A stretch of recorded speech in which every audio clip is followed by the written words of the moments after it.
thumbs up. Amazing. Hello, everyone, and welcome to the People's Forum. If you haven't been here before, we are a political education center, a community center, art space, movie theater, sometimes fashion show, sometimes concert venue. We wear many different hats, and it's all in the service of forwarding revolutionary culture in all of the ways it comes to interact in our lives, right? Because in order to make those interventions that turn us into revolutionary people, that turn us into people who want to change the world and make it better, we have to engage with all parts of our life that can sustain us in this movement for the long haul. And that's to say, we have a currently revolutionary summer school coming up, or actually it just started this week. If you aren't part of it, I invite you to talk to any of our staff members about it. But it's an educational opportunity to study history, and not just to learn about it, but to activate it in our communities, to be able to teach other people about it, to spread it, to sharpen ourselves as organizers in the streets. Because we can see right now we are living in a crucial moment where the US is bearing its face at us, its true colors. We are seeing it in Palestine, and of course, we're seeing it across the world. And this isn't new to us, but we're seeing a wave of people who are becoming curious about the ways in which the US is strong-arming the entire world into its own sphere of influence, and at the cost of working people everywhere. And so that's why it's incredibly important for us to be sharpening our own knowledge of all of the machinations of imperialism, and of course, including NATO. And so that's why we're really excited to be joined here by 3 experts on NATO on a book called NATO, A Reckoning with the Atlantic Alliance. I won't take up too much of your time because we have the experts up here. But that's just to say, I know that all of you are invested in stopping war, in saving working people everywhere, and truly building a future that's for all of us. And so I just want to invite you on July 24th. That's going to be a Wednesday, so take any time off you can, if you can. But we are going to be going to DC. We're taking buses there to stop to do a people's arrest of Netanyahu, because our government is daring to invite him, and daring to invite another war criminal into our government to speak. But we know that we, the people, are drawing a true red line. We say no to genocide. We say no to endless war, as we see it forwarded by NATO across Asia, across Europe. And so our call is urgent. I hope to see you all on July 24th. I hope to see you all in summer school, and I hope to see you all at the People's Forum in more avenues and all of the ways to come. But just to start us off, I'll introduce tonight's moderator, who is Eugene Puryear, a journalist at Breakthrough News. I hope you all tune into the Freedom Side every Thursday. But other than that, thank you so much to our panelists for coming all the way here today, and thank you all for spending a Friday night with us. Take it away.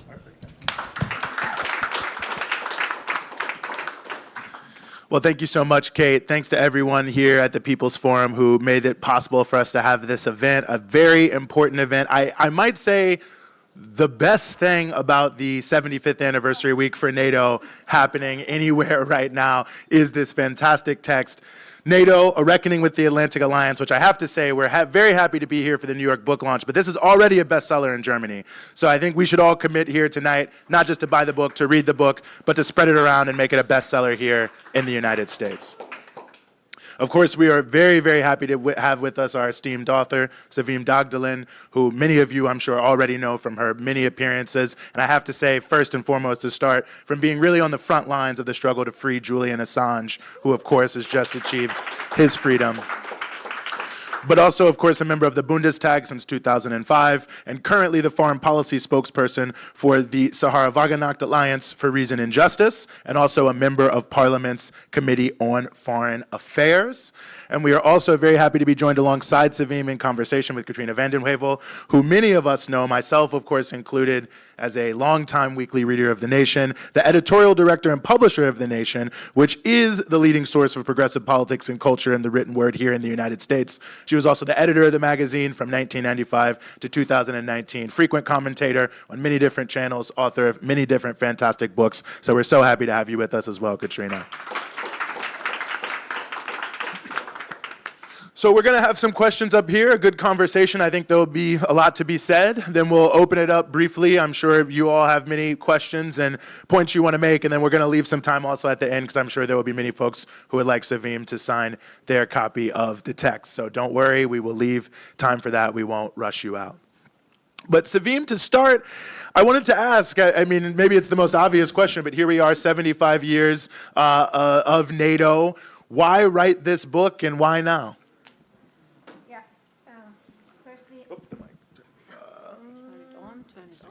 Okay. Yeah, thank you, Eugene. Thanks, Katrina. And thanks the People Forum having me here and make it possible to have this book launch here in New York. And first of all, maybe if you go, I don't know how exactly it is in the United States, but if you go to a bookshop in Germany, you can see a lot of books about NATO. A lot of books about NATO, but not a single book what is critical on NATO. So the 99% of the books, they are just reproducing the self-image of the NATO. And I thought it's really more than time to the 75th anniversary of the NATO to make a reckoning, write a reckoning about the great myth of the NATO. And to just make a test, you know, the self-image, the legends of the NATO, and what is the reality of the NATO. That was actually my aim with this book.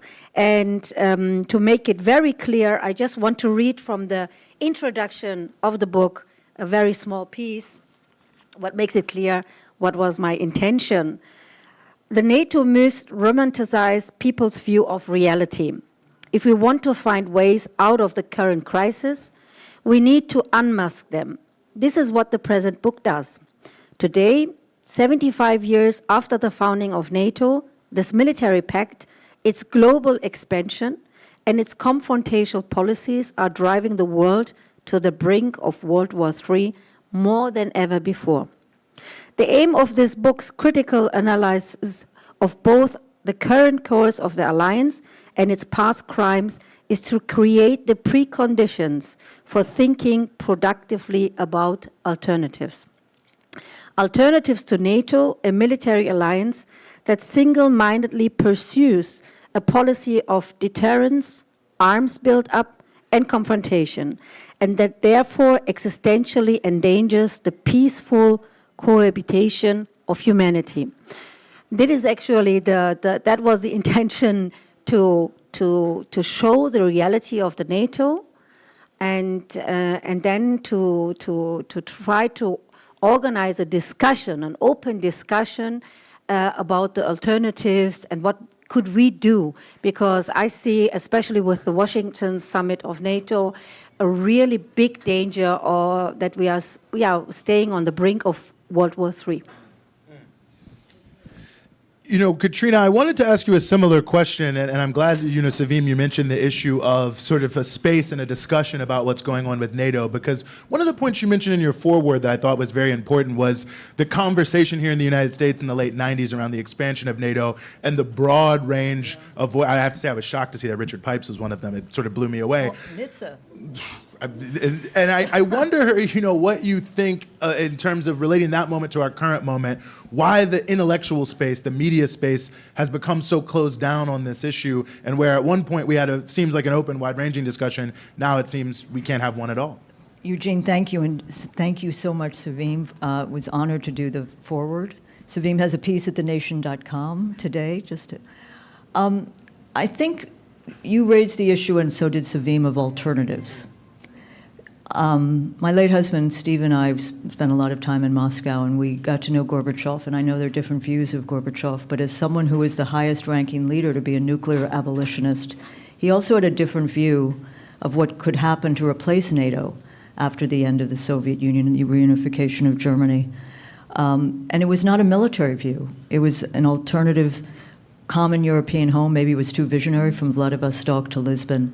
And I think the relationship between the United States and Russia at that time was opening as opposed to clamping down now toward a new, more dangerous Cold War, as Sevim writes. There were many people across a range, as you put it. I mean, George Kennan, Tom Friedman, Bill Bradley, Ben and Jerry's, still Gary Hart. And then, of course, there were people at the nation and around the nation who understood the dangers of an expanded NATO. But Bill Clinton went ahead. There wasn't as, you know, in the foreign policy life in this country, there's not a lot of democracy.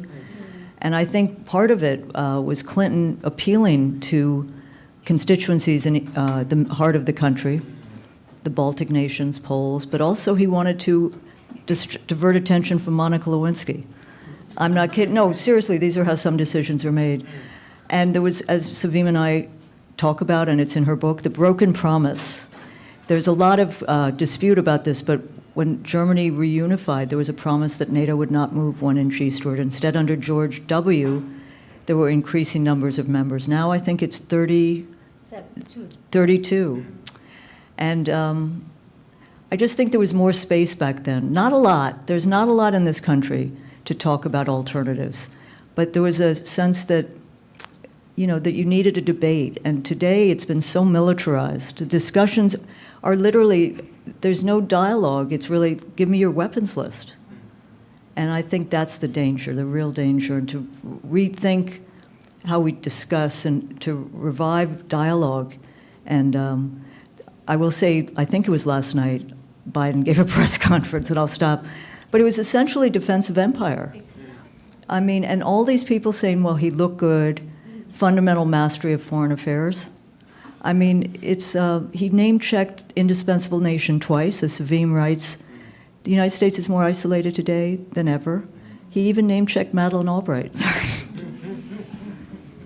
We can do better. Sorry. No, I think it's an important point because, looking at the summit this week, it just seems the need for the conversation seems even more. And honestly, looking and I was trying to avoid it, to be honest with you, but of course, I'm a journalist, so you have to follow some of it. One of the things you talk about in the book that really was sticking with me watching the conversation here is NATO being overstretched. Because so much of what we were hearing was, NATO needs to go to Asia, NATO needs to do this, all these different sort of almost this worldwide scenario, despite being called the North Atlantic Treaty Organization. So I was hoping you could talk a little bit more about that concept of NATO being overstretched and the implications of it, because it was really striking to see the sort of worldwide war vision that was on display there. I mean, yes, first maybe on the 75th anniversary of such an organization, what is not very usual for organizations, for institutions, to have the 75th anniversary. So, but it looks like it is on the height of their institution, and that they are staying on a hill, which is windy, and they are enjoying the hill, and thinking they are very much in the height of their power. But I do think that NATO is facing their deepest crisis, actually, the deepest crisis they ever had in their history of 75 years. Why? Is that, first of all, they are facing big challenges for their existence, actually. Existential threats are there. They are having an escalation policy. They just deepened their strategy of escalation in their proxy war in Ukraine against Russia.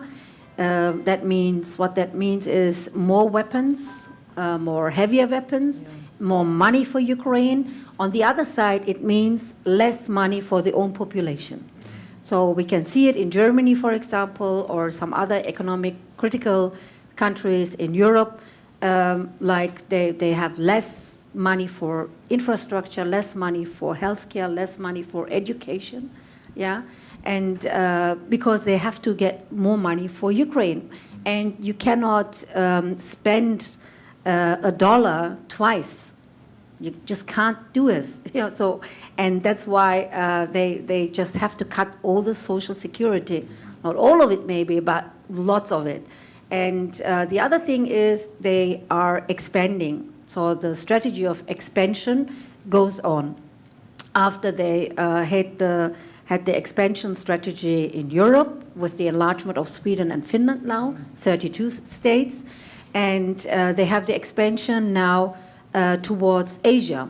We are facing a NATOization in Asia against China because of the claim of the United States to rule the world. And not only to rule the world, it's also like the US President Biden said very recently, I'm ruling the world. I run the world. I run the world. I'm asking myself who voted for him in the world. Has he ever been facing elections in the world to govern the world and to rule the world?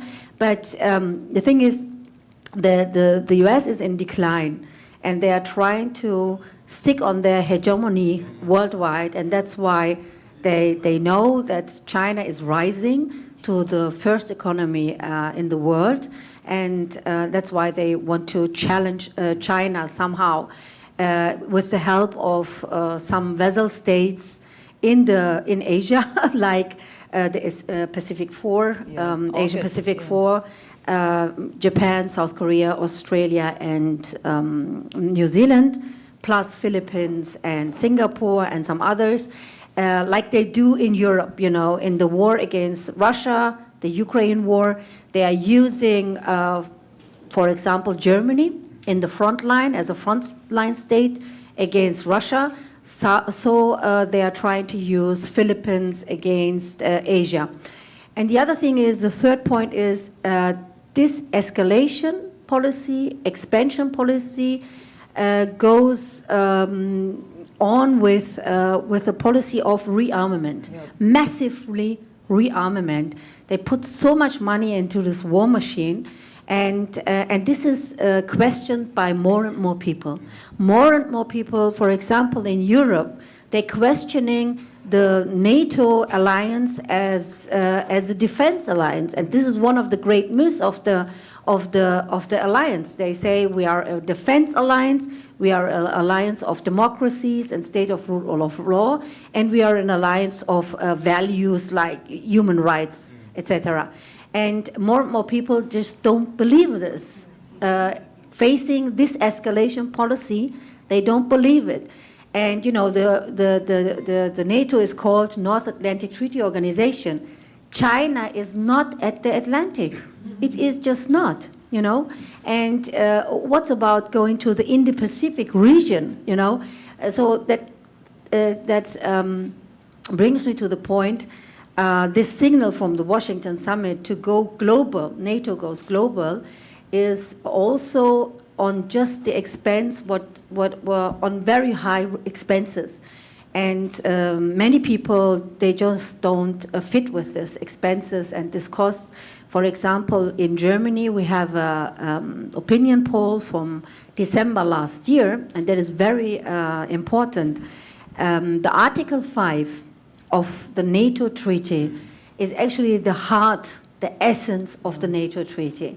It says that if one of the members is being attacked, that everyone stands together in it's defending the member. And I think it was invoked once in 9/11. Yes, in Afghanistan.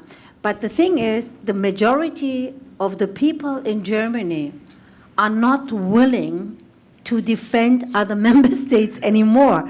They just don't want to follow Article 5 of the NATO treaty. That means actually they don't want the essence of the NATO treaty. They don't accept it anymore. So the NATO is just functioning as if every member state is accepting and respecting Article 5. Otherwise, it's not going to work.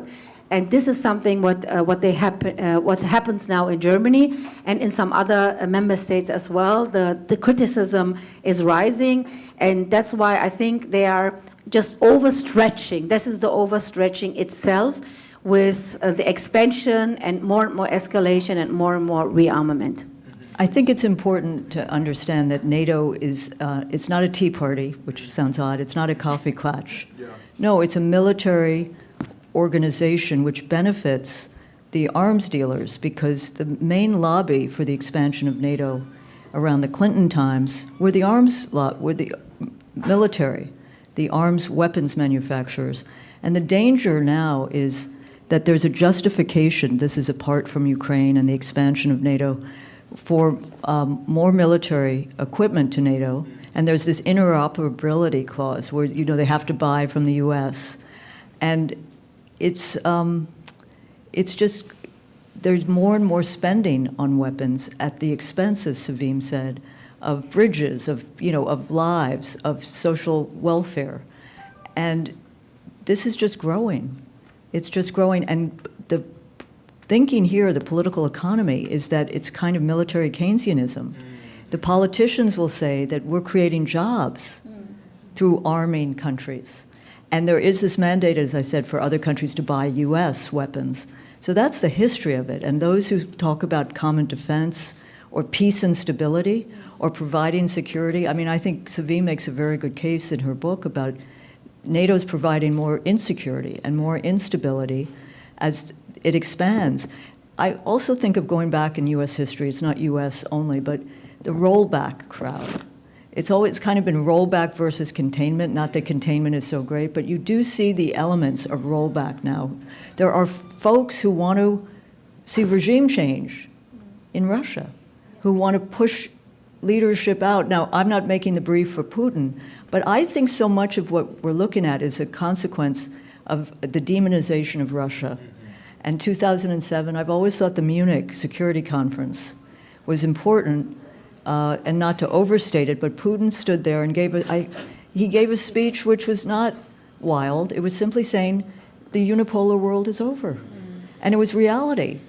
And, you know, I'm not sure America's in decline. I think a lot of countries are in decline, but it's not acknowledging, it's in denial about it is no longer number one. And Angela Merkel was sitting in the front row with McCain and Lieberman, you remember that? And they freaked out. And I think they go back to their capitals and decide that, you know, we need to rein this in.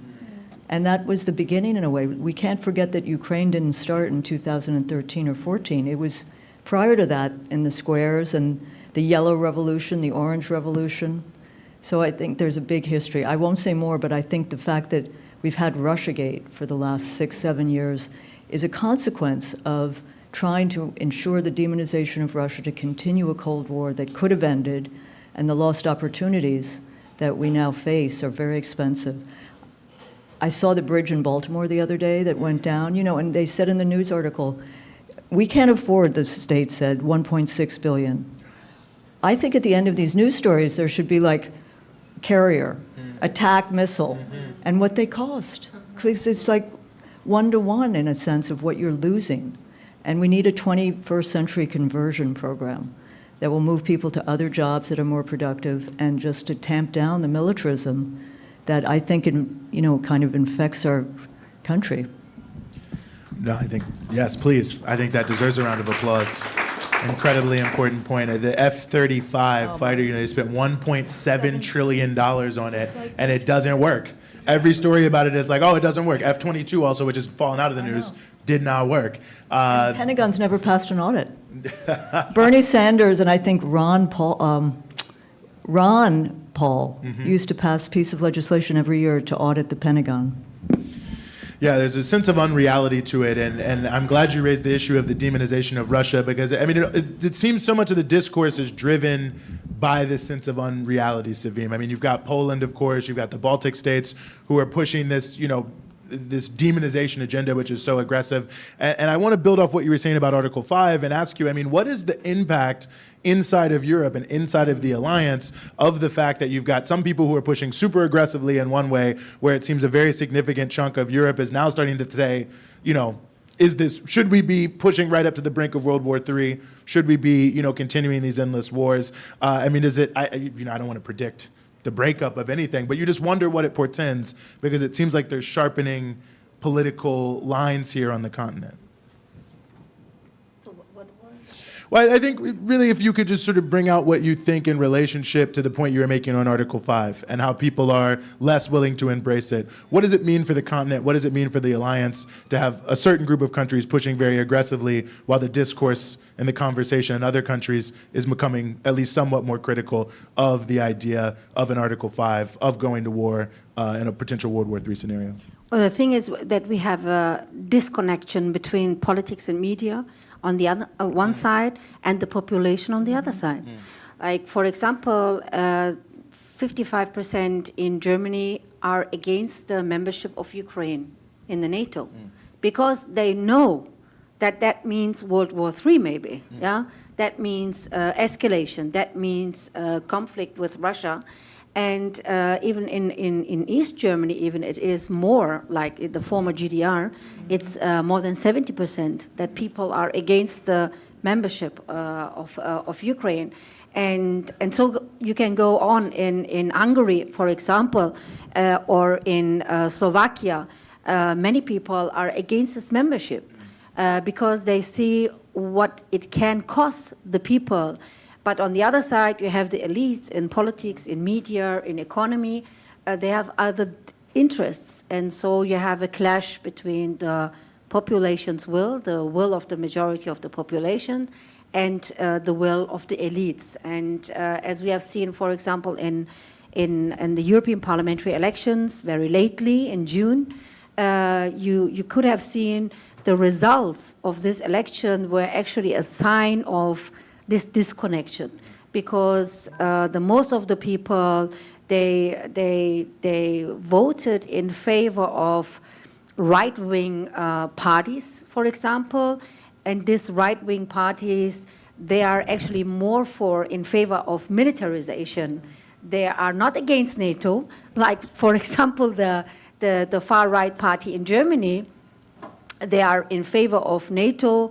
They voted in favor of the membership of Sweden and Finland. That means they're in favor of the enlargement of and expansion of NATO. They are in favor of 2% of GDP for military expenses, and they have no problem with intervention in general. But they are against the weapon deliveries to Ukraine, and they are against the sanctions against Russia, and so people think they are peace parties. And it's the same with the far right in France, far right in Austria, in so many other countries. Are the far right parties giving the image that they are not in favor of war policies or NATO, and they have been elected. They got a lot of votes.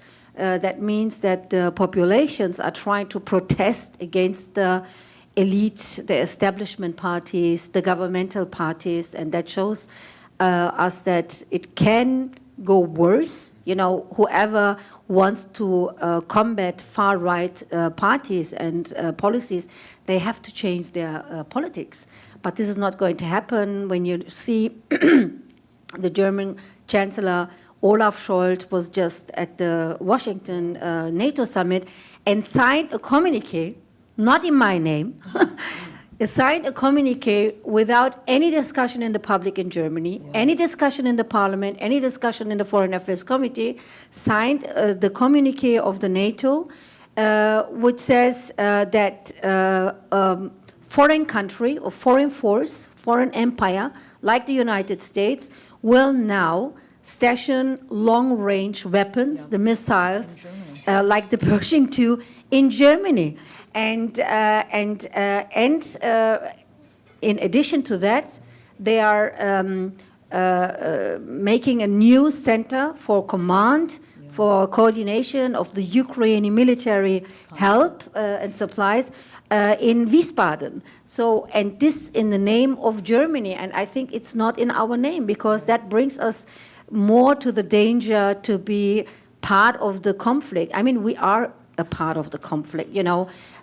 It's US weapons, German weapons, NATO weapons used by Ukrainian soldiers in this war. And we are training them in Germany. We are sending them information via the Secret Service to target in the war. And now we have already the discussions about sending troops. You know, the French President Macron made this proposal. Some German politicians also supported this proposal to send NATO troops to Ukraine, and even send more long-range weapons like the Taurus to send them to Ukraine, which can hit, these weapons can hit Moscow, the Kremlin. And this was their aim. The German politicians like Kiesewetter, they from the Christian Democratic Party, from the opposition party, they say we have to enable Ukraine to hit the ministries in Moscow. Just imagine the ministries in Moscow hitting them, attacking them with German weapons. And then just remember our history, you know, two world wars started, two attacks against Russia in the past. Russia is undefeated, has been undefeated, and now the third time. I think this is going to be worse than in the age of so many nuclear weapons they have, the nuclear powers. So the thing is, we have such a disconnection, you know, and this is making the crisis even bigger in Europe, the political crisis, besides the economic crisis, what this war is causing in Germany and in Europe. And we are facing a downfall of Europe just because of this war, because the economic warfare against Russia is on the cost of the populations of Europe, not the US. We pay a lot more times more for energy, for example, than you guys doing. We have skyrocketing energy prices, skyrocketing food prices, housing prices, everything just because of this war. And we have a shrinking economy in Germany. The forecast of the IMF is 0.2% for Germany. The forecast for Russia is 3.2%. That means, you know, the German Foreign Minister Baerbock said the goal of the sanctions against Russia is to ruin Russia. That's what they're ruining, is the German economy and the German working class people. And I think we have to stop this insane policy against the will of the majority of the population very immediately. The normalization of nuclear weapons has been a part of the last year, with people on television, not just military, saying maybe a little tactical nuclear weapon. Yeah, taboo is gone. Taboo is gone.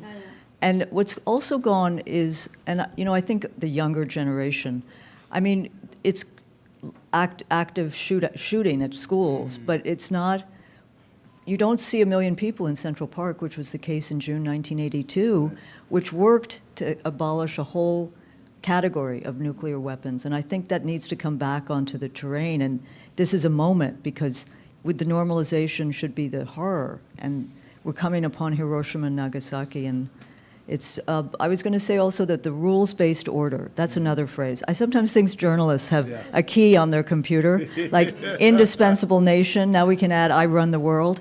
But the rules-based order, whose rules, right? And I think that's something Sevim writes about and addresses in the book too. But the hypocrisy is hard to sustain. Yeah. I mean, with Gaza and the International Criminal Court, and you know how quickly people moved, and rightly, on Putin. But you know, everyone, the U.S. is in a signatory. We were talking Netanyahu. I remember when the Center for Constitutional Rights, I think, subpoenaed or papered Rumsfeld in Germany during the Iraq War. So there's a hypocrisy that I think people see, and certainly people in encampments.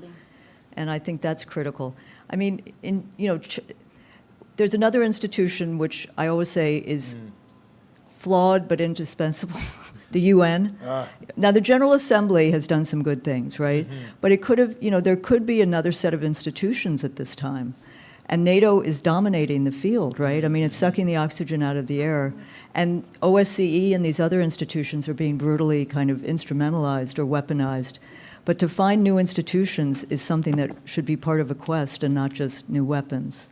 I will say last thing is Biden and his team, the escalation, I don't have my notes with me, but a year ago there was like no attack men, no, and now it's a question of how far and deep they can go into Russia. Now there's been brutality in Ukraine, but the vengeance isn't going to work it out. I told Sevim the other day that, the reconstruction czar for Ukraine was appointed a few months ago, not well known, is Penny Pritzker, whose brother is the governor of Illinois. She was Commerce Secretary in the Obama administration, but the cost of reconstruction, I mean, these institutions, the World Bank, estimating $1 trillion. And the meetings that have been held so far, the money's not going to be there. And this country doesn't have a great legacy in leaving countries and working to reconstruct. Well, let me ask you a follow-up on some of those points, and I'm building off of, I think, the points that Sevim made about the sort of fake poses of the far right. I mean, one of the things I think is most important about this text is it gives us the space to talk more in English from a left perspective about this. But I'm curious your perspective on how to address Donald Trump's so-called anti-war posts. I think for many progressive people, people are so starved to hear something, and of course he's being put up as the so-called anti-NATO person.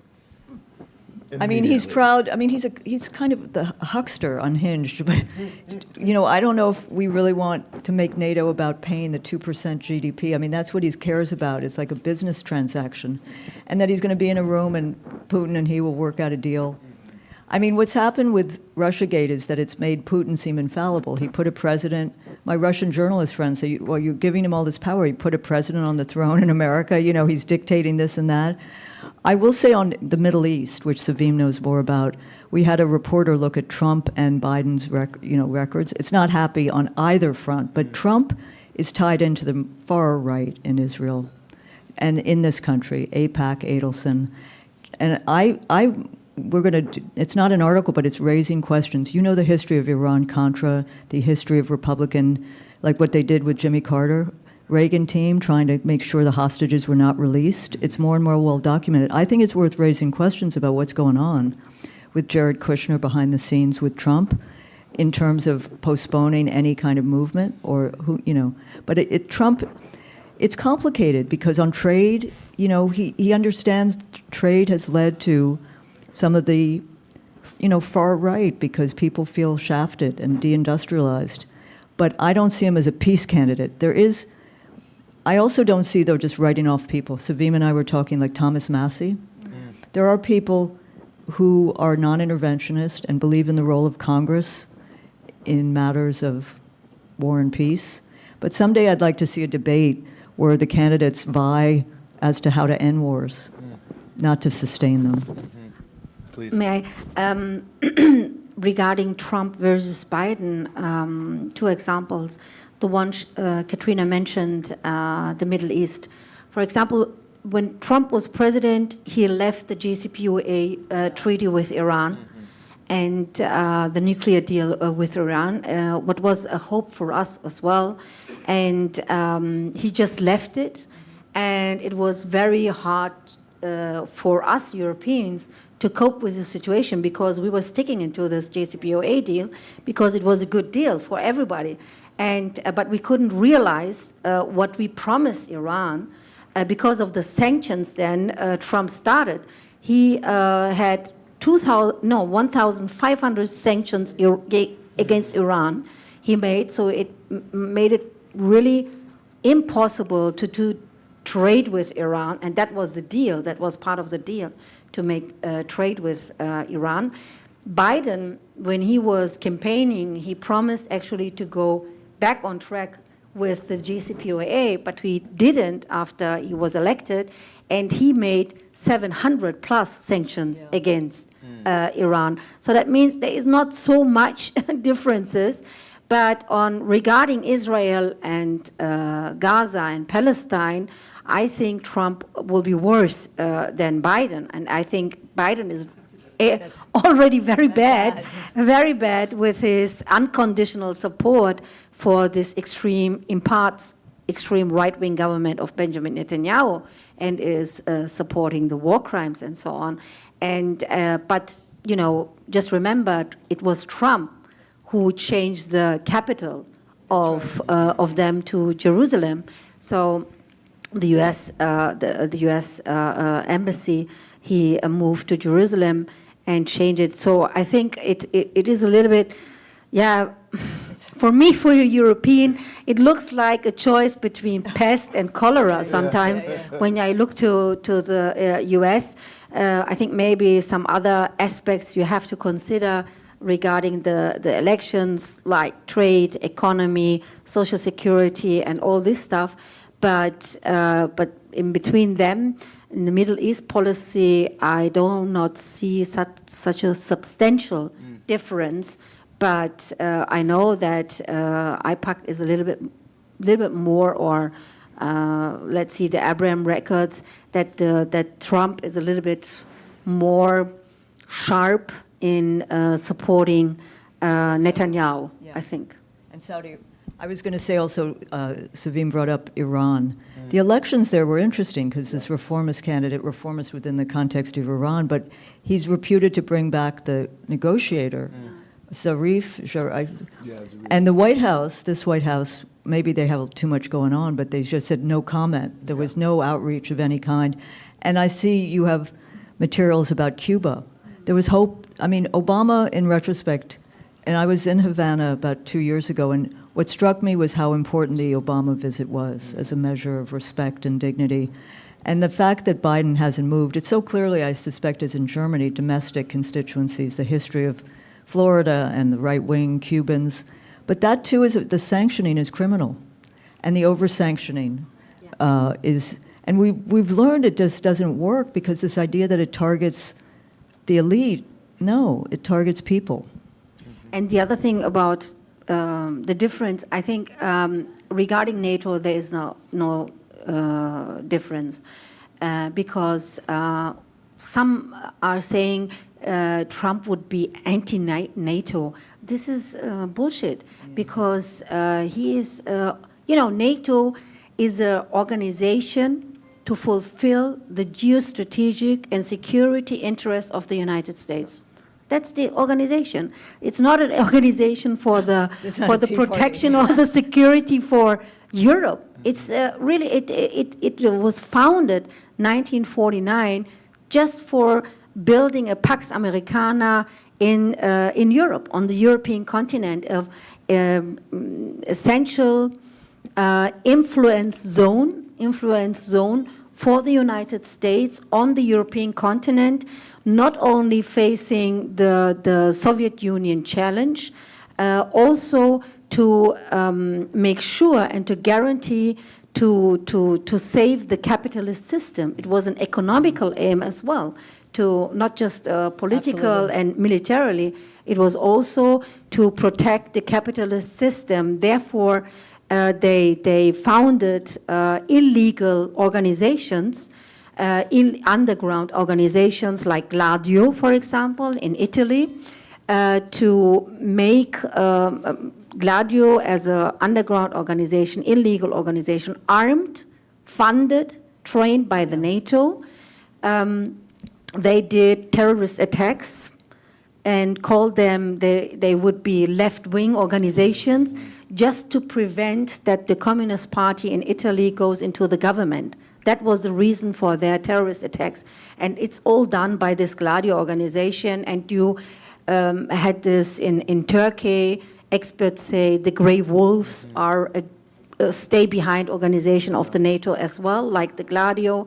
Or there was an extreme right network, NSU, in Germany, who did for several years terrorist attacks against migrants and so on to destabilize Germany. And experts say they are a stay-behind organization of NATO, which was very much cooperated with the internal secret service in Germany. So you had this all before, and I do believe that Trump, for example, and the US wants always these organizations like the NATO for their own interests. And who else is more America first interests policy than Trump? And he pushed the Europeans to pay more for the expenses of the NATO, for military, and for the armies, like the 2% of the GDP, and is pushing them actually more forward to get it more than just 2%, because I think he studied. Yeah, no, there is a military strategist, a Chinese military strategist, Un Tzu. He wants his theory was, to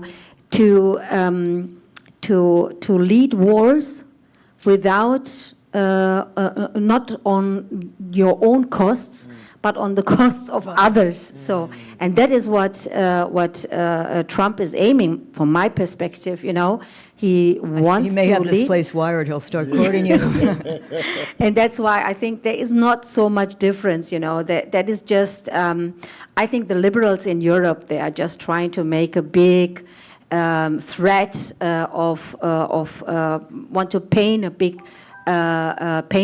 big danger of Trump in justifying this, in saying that he is anti-NATO and we need someone who is pro-NATO, because pro-NATO means pro-European, and this is just bullshit. I think this is propaganda. It doesn't matter who the president is in the United States. Every president in this state, because it's ruled by the war machine, by the military-industrial complex, will be on the side of the NATO. I hate to, it's a very crass quip, but I think at the time of the creation of NATO, the idea was to keep Russia out, keep Germany down, and keep America in. Yeah. And I wish at the end of the war that there was more attention to anti-colonialism than to anti-communism, because it just ravaged, as you said, the hypocrisy of Russiagate was that the United States with CIA, other agencies were funding Italian parties to keep communism down. The last thing I'll say is it relates to Sevim's point about the NATOization, the encirclement of Asia, is NATO's always been in search of a mission. I mean, after the, quote, end of the Cold War, it was in search of an out-of-area mission. That's the language they use. And now they're finding it in buckets. And I just wish in Washington there'd been an ounce of humility and reflection on NATO. It was just a cheerleading summit, which was odious. Mm-hmm. Yeah, and Sevim, I know you bring this out in the book, Afghanistan, Libya, all of these other pieces, which, you know, Yugoslavia in so many ways, these war, I mean, it's the so-called defensive alliance is constantly starting these wars. But another point I thought you made about this, these moves by NATO that I thought was important was the hypocrisy of their language on human rights. You mentioned Erdogan, all these other things. I was hoping you could talk a little bit about that, because I think that's an important aspect of how it's presented, and what we saw in the last week is like, this is the great democratic human rights home of the world. Yeah, the first is the saying they are alliance of democracies. That's just historically a lie, because one of the founding member states was Portugal. And Portugal under the fascist dictatorship of Salazar. Salazar had, till the revolution 1974, they had colonial wars in Africa. They tortured Africans in concentration camps in Mozambique, in Angola. And you can have, there is a memorial in Tarrafal on the island Cape Verde. In Africa, you can see what they did to this people. The other thing was, so they had no problems with dictatorships, with fascists.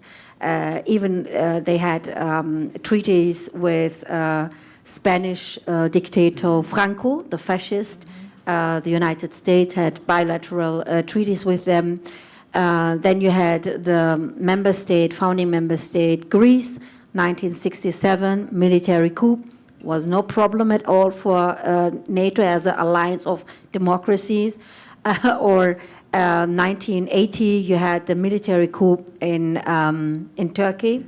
That was not a problem at all. You know, all this repression against opponents, political prisoners, killing the political prisoners, and so on.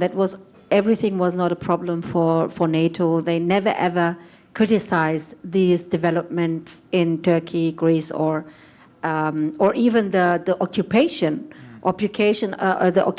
of north of Cyprus by the NATO member state Turkey, and it's still divided. You have still the occupation, illegal occupation, a breach of international law, and that was not and is still not a problem for NATO. And the other thing was, you mentioned it with an alliance, a collective of human rights and values.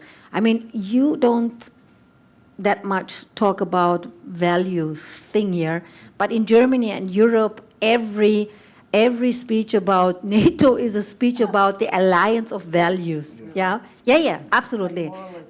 Moralism and and integrity and so on, and it's just such a hypocrisy. And till today, you have a torture center in Guantanamo Bay where they torture people without trial, without anything, no rights at all.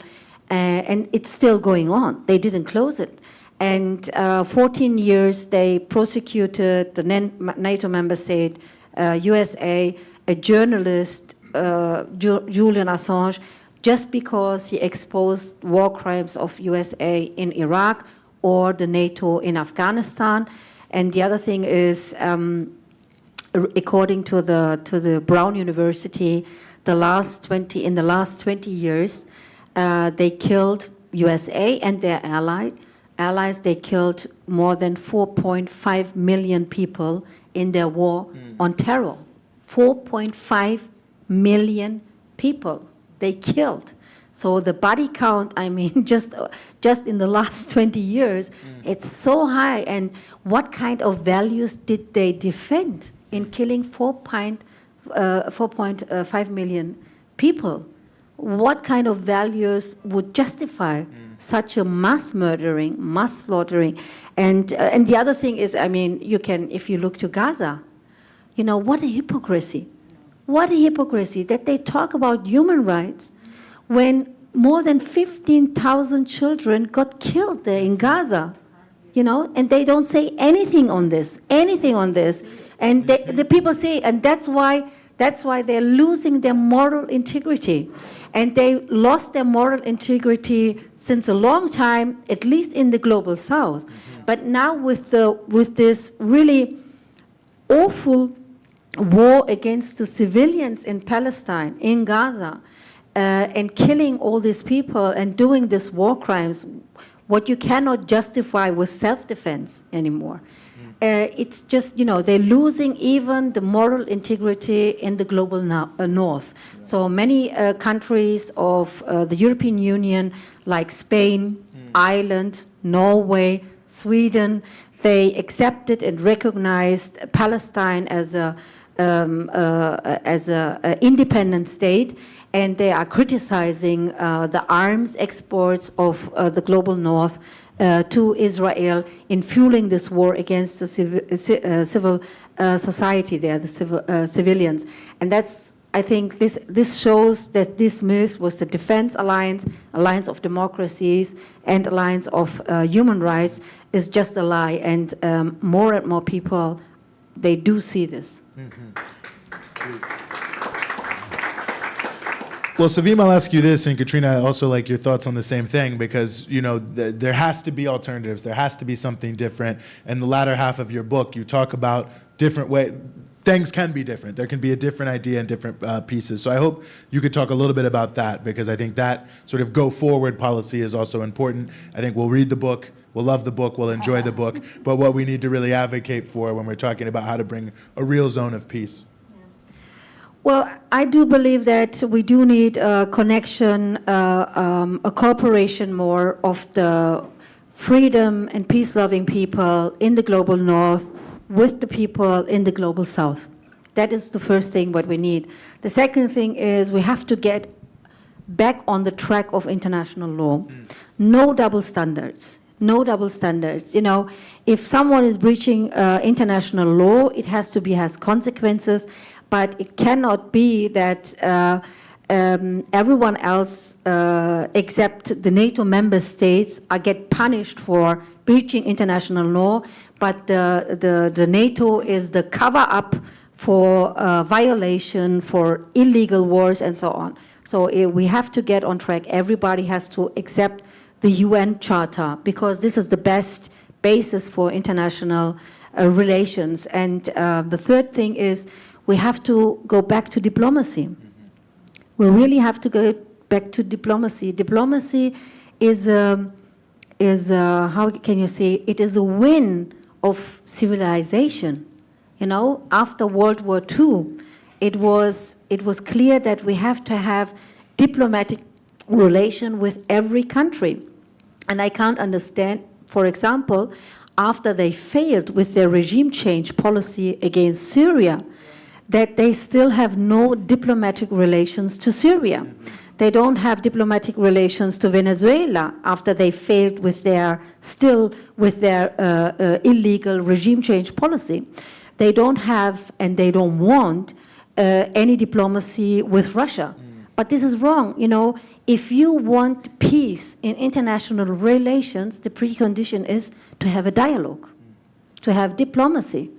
If you have a war like in Ukraine, if you want to stop the war, you have to send diplomats and not weapons.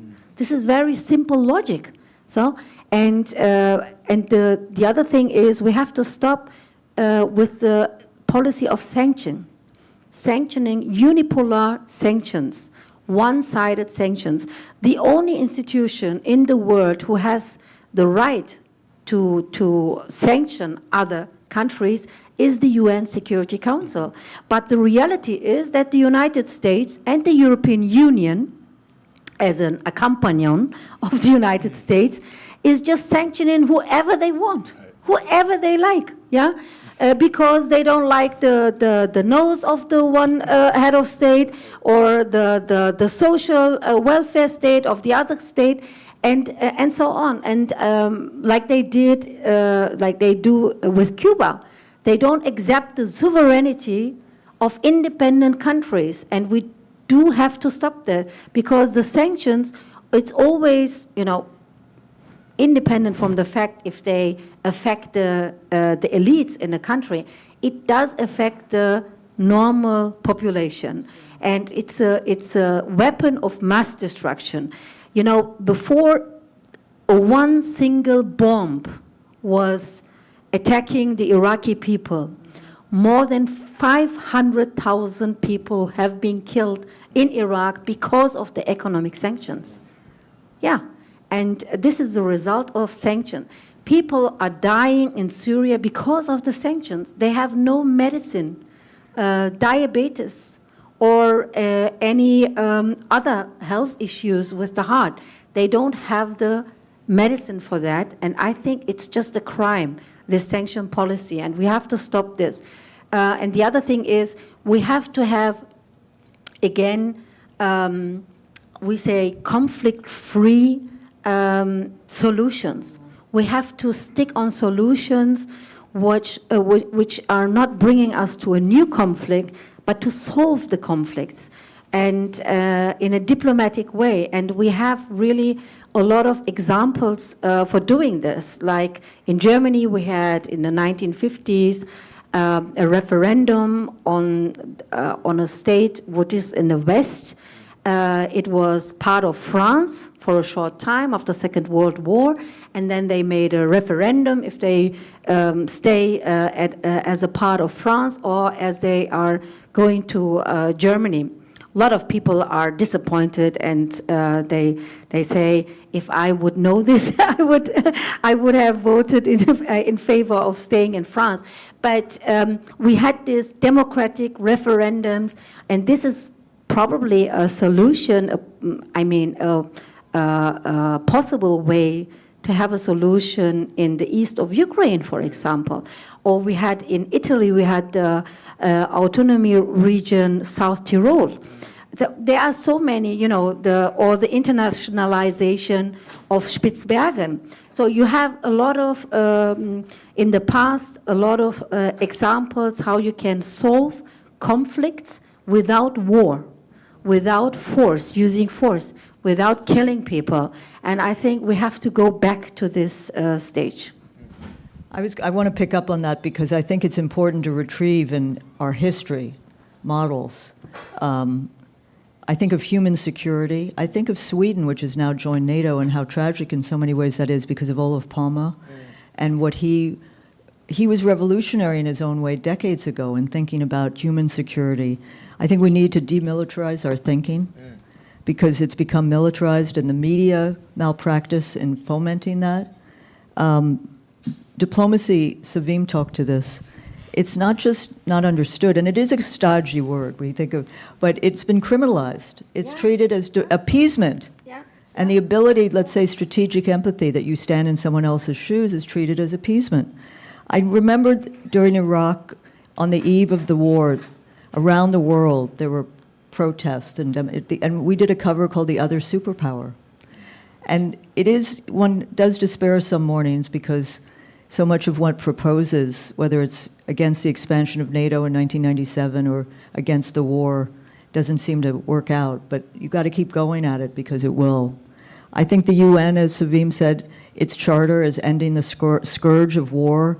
The Security Council has been kind of gridlockized. The General Assembly, I think, has some possibility. I think of the ratification of the nuclear abolition, which is continuing, and ICANN winning the Nobel was important.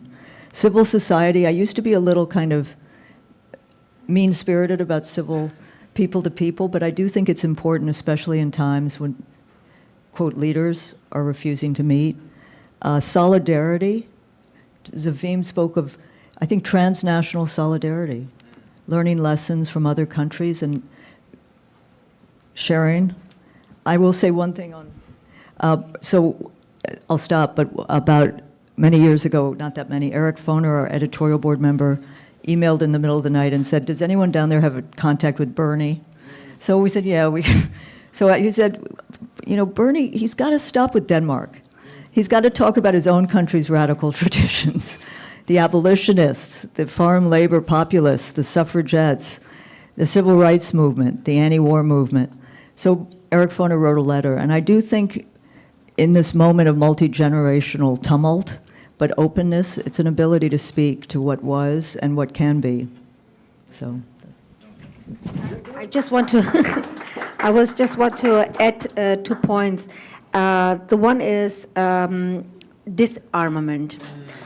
I mean, the US, especially under Trump, they destroyed so much trust. I mean, USA, they left actually almost every agreement on disarmament in the past.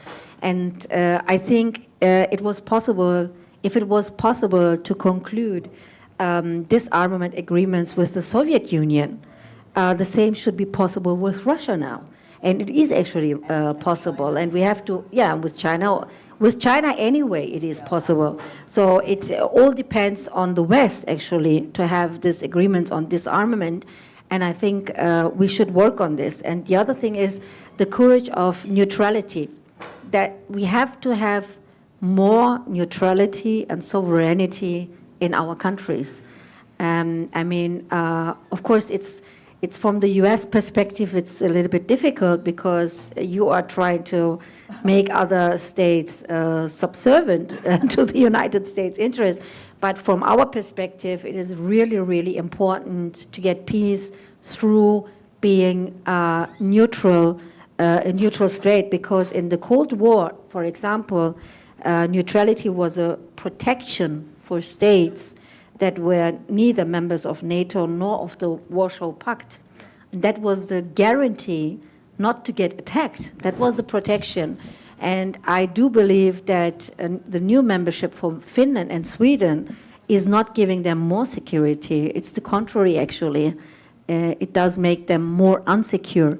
And we have to get on track on this especially. And of course, from my point of view, we have to disband NATO. We need in Europe, we need a new European security architecture, which includes Russia.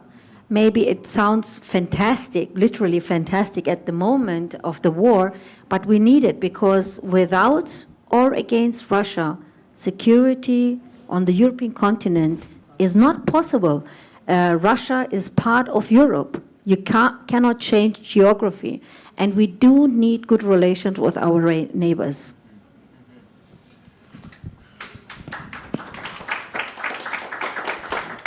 Well, I want to take a few questions here from the audience, a few, and please be, brevity is I was just going to say one thing. Oh, please go ahead. Savim mentioned the architecture of arms control. I mean, it should be toward abolition, nuclear nonproliferation. But, you know, John Bolton was the one with the 2002 abolition of the ABM, really began the unraveling. And there's no infrastructure now. The scaffolding is almost completely dismantled. But just on the media front, I mean, John Bolton lives on MSNBC. And during the Russiagate peak, you had Brennan, you had people who called for high-tech lynching of Julian Assange. I mean, They have a lot of space. What are they doing on MSNBC? And left progressives began to admire and consider these people arbiters of integrity because they were anti-Trump. And that's really, I think it's dangerous. When you're anti someone, you do it on your own terms and other terms, but not these people. I mean, we learned, didn't we, not to trust some of these? You would hope we did. You would hope we did. So we'll take a few. I saw you in the back first, and then we'll come over here to the right. I don't know where Kate has our mic runner. So we'll take a few. Thank you. Hi, hello. I'm super excited to read your book. I think it's super important, especially for the English kind of population. When I talk to my friends, they have this, very propagandized view of NATO, and I think that's probably commonplace in North America. One question that I had, it feels a lot like NATO is at its peak power. They have all of these weapons. They have they're going all over the world, not going after China. But if there's anything that's going to actually cause them to either change strategy or to potentially, collapse, what would that force be? Is it from within? Is it from without? Is it a combination? I'm curious about your thoughts on that. Thank you. Do you want to take a couple? Or? Oh, couple, It's up to you. Okay, perfect. So let's go here.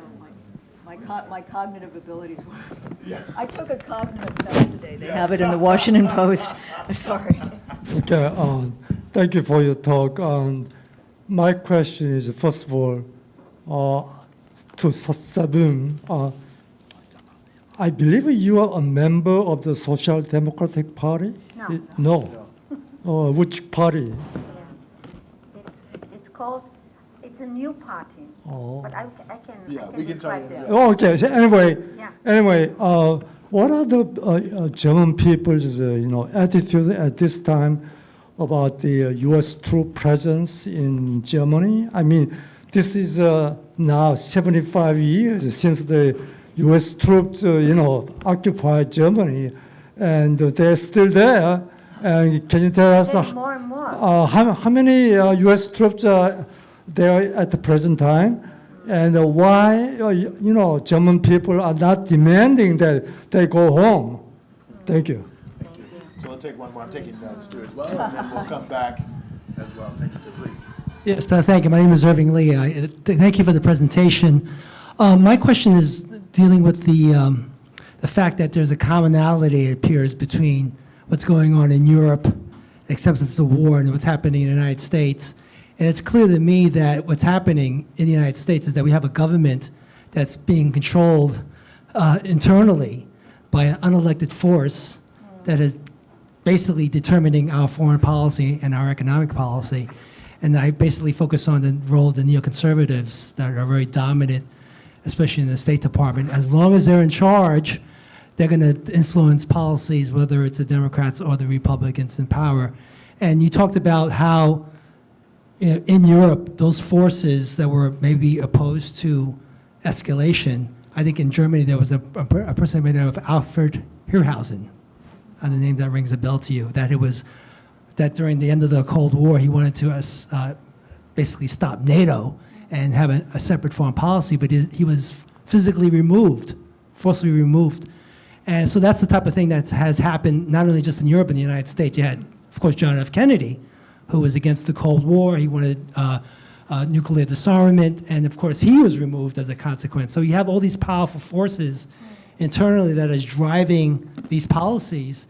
And it seems to me that one of our focal points is to say, look, we got to bring back our government and not have a secret government driving these policies right now. And that's really what our focal point is. Otherwise, we can't accomplish anything. That's why whatever rational discussions of policies that you make is never going to happen, because we have irrational people running our government right now.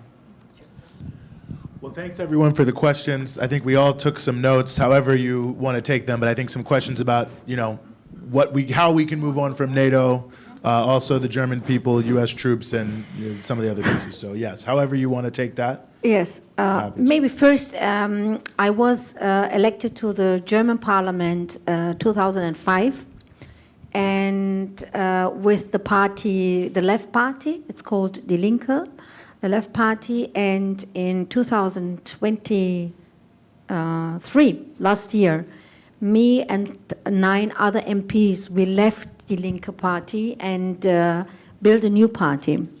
And this party is called Sahra Wagenknecht Alliance.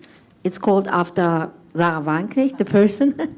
And for tactical reasons, we use her name at the moment for the elections. Sahra Wagenknecht for Reason and Justice. And we launched our party on 27th of January 2024, this year. So it's very fresh, very new. And but we already made very good success in the European parliamentary elections in June this year. First time in the history of Federal Republic of Germany, a party which is just 6 months old had a result more than 5% for a national elections. We got 6.2% at these national elections. We have 6 seats in the European Parliament now, and we are heading now to the state elections. We have the 16 states. We are a federal system, 16 states, and in 3 states of Germany and the east of Germany, we do have elections in September. And according to the polls, we are the 3rd strongest party in these 3 states. And the polls are showing us for the next federal general elections next year in autumn, in September 2025, at about 9 or 10%. And I think we can even get stronger than 9% or 10% next year when we have the very successful, hopefully successful elections in the east of Germany. And and this party has 4 programmatic pillars. The one is economic reason. The second is social justice. The third is a peaceful foreign policy, more sovereignty, and more diplomacy. And the fourth is freedom. That means against cancel culture and for the freedom of expression. That's because we are facing more and more shrinking spaces in terms of freedom of expression. So more and more people get cancelled because of their positions regarding Gaza, regarding COVID, regarding Ukraine. They are just defaming people. If you are not in favor of weapon deliveries, but in favor of diplomacy and negotiations, they defaming you as a pro-Putinist, Kreml asset. And if you are in favor of the position that even Palestinians are human beings, then they defame you as anti-Semites against Israel, anti-Israel, and the people who have been critical to the COVID measures and to all these shutting downs and the vaccine mandate, for example. They called right-wing, extreme right-wing. Actually, everyone is fascist. Everyone is extreme right-wing in the opinion of the elites if they are not on the mainstream track. And this is something which poisons the democracy in Germany, the society in Germany. We have to get rid of this poisoning of the democratic discourse. We need, again, more freedom, more freedom of expression, and have to respect the other one, even if we don't agree on his position, but we have to respect his position and opinion. This is our program, and I think many people are supporting this. Could I just ask, because Yes. I don't think people here know that there was a 5-page profile of Sevim in Der Spiegel, which is the equivalent of Time magazine. I'm just wondering how that came about, because that's unusual, because the media tends to demonize left parties or what you've been talking about. Yeah, they try to demonize, but otherwise, on the other side, they are very interested in the new project as well, and want to show who are the actors of this new project. But that's true. It's very unusual to get a positive profile in the German mainstream, in the Time magazine. The other thing is with the U.S. bases. Yeah, I mean, at latest, after the wall came down and we had the reunification in Germany, normally NATO had to dissolve themselves, and the American troops, the soldiers, they should have leave the country. I mean, the French soldiers left the country since a long time. The British left, the Soviet left, the Russians, and the only soldiers we have on German soil, foreign soldiers, are the US Americans. And a few years ago, we had about 40,000 US soldiers. Since the Ukraine war, I think we have about 79,000. And we have about, I think so, because they're getting more and more troops at the moment. And they say for the military training in the Baltics, in the Baltic states or in the Baltic Sea, blah, blah. But we have 30 bases for military from the US, for US Army. 30. It's the most. I mean, you have just, I don't know, 7 or something in Italy. You have in France some, you have in Turkey some, you have in very lot of states on the European continent, but 30 on German soil. And we have also the nuclear bombs. Yeah. We have about 20 US nuclear bombs in Büchel, they stationed.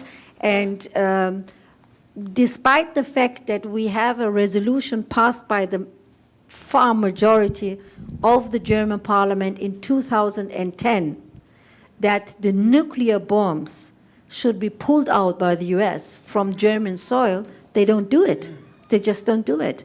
And we have, sometimes it changes, but we have almost a majority for the will that no, we have more than a majority for the will of the population to send them back the nuclear bombs. And sometimes it's changing regarding the US soldiers. Because of the propaganda, you know, the propaganda is they are protecting us. The propaganda is the military bases giving jobs for the German laborers. But this is not true. This is just not true because when you see this military bases of the US, it's actually all isolated spaces where just Americans are working there normally. Yeah. They're shipping fruit, they do everything comes from US. It's like a sovereign territory of the United States on German soil. And I think, you know, when we talk about sovereignty, I think it's a matter of sovereignty of the Germans to get the US troops out of the country and their nuclear bombs. And the other thing about the question about the NATO, from inside or from outside, well, it depends. I think what is the most the biggest danger for the NATO, or let's say for the West, because it is the West, is the BRICS. The BRICS countries and the New Development Bank. What I visited last year, the New Development Bank in Shanghai, was, you know, it's also a symbol that I was the first European politician who visited last year the New Development Bank in Shanghai. And that shows the symbol of arrogance and ignorance by Europeans regarding the BRICS, the institution of the BRICS and the bank. And I mean, they are really scared about the New Development Bank, that they're going to de-dollarize the international financial system. And they're moving forward for that, step by step, slowly, like a tank, but it is rolling, it is moving. And the other thing is, from inside, I believe that that the social cuts as a as a reaction, as a forced reaction for the rearmament, the massive rearmament and the militarization in the NATO member state that will explode one day, because people are getting upset. And as I said, with the elections of the European Parliamentary, and for example, in Germany, our success is one of the reasons for this policy, because we are criticizing this, and people are getting more and more aware that that they do not want such a militarization on their costs, and it has to cost something, because, as I said, you cannot spend the dollar twice. Nord Stream, yeah. Yeah, with Nord Stream 2, what can I say? Everybody could watch the press conference with the German Chancellor Scholz and the US President Biden in 2022, before the war started in Ukraine, where the US President is predicting that Nord Stream 2 will be destroyed if it comes to the war, and the German Chancellor just, standing there and saying nothing for that. And but the example of the communique of the Washington summit now, with sending Tomahawks missiles again on German soil now, that shows us again, like the example of the Nord Stream 2, how subservient these NATO member states are, and they have to be, because that was the deal. You giving up your sovereignty in getting the protection of the US. That's what they think. And but I do think that US is not interested in allies or something. They're just interested in slaves and vessels, and they want to, and they would even throw you under the bus if it's in their interest. And Nord Stream 2, we have just we don't have any parliamentary investigation on this, because they're blocking it, the governmental parties, and we do have official investigation, but by the departments, but crime departments. But when I asked I asked the German government how many people are working on the investigation. It's the biggest terrorist attack on our infrastructure, on our sovereignty about energy. And I think you should have more investigators than on a normal robbery in a shop, So, and the German government, they rejected to give a response. They said because of state interests. It's in the interest of the national security to don't say how many investigators are on this case. That's another key on the As far as I know, there are just 4 or 5 investigators on this. And this is like robbing a bank or something, has a little bit more investigators than the Nord Stream 2 case. And that shows us who is the cook and who is the waiter. One way that NATO may be undermined is the pivot to the east, because it's going to pivot as Russia and China come closer together, and you have the Shanghai Cooperation Agreement, you have BRICS. So the clash in that part of the world could be extremely dangerous. The de-dollarization is something I don't fully understand, but is a real blow. I believe there are 800 bases around. That is a number that's thrown around. It's worth looking at very carefully. In the end, the NATO should have ended when the Warsaw Pact collapsed. Yeah. And I'm a little obsessed with this because Walter Mosley's an editorial board member of The Nation, and he told me he was going to Comic-Con. I said, Comic-Con? That's been abolished. He said, get a life, I'm going to the Comic-Con in San Diego. But more seriously, the bases, the view is it's jobs, but that's, again, that has to be taken down. Well, Sevim, I want to give you the opportunity for a last word before we close, if there's anything you want to leave us with. Maybe two things. It's very often said that the first casualty of a war is the truth. I think the truth is knocked unconscious long before a war starts. And it's our duty to help this truth on its feet again. That is very important, I think. The second thing is the case of Julian Assange. I was campaigning for him, for his release, for his freedom for 12 years. And You that shows... you were on the forefront. Yeah, Always. and that, Never but wavered. that shows, it was only possible with the international solidarity movement, the international support also from the People's Forum people, and the diplomacy of Australia, the negotiations we pushed especially in the last 2 years.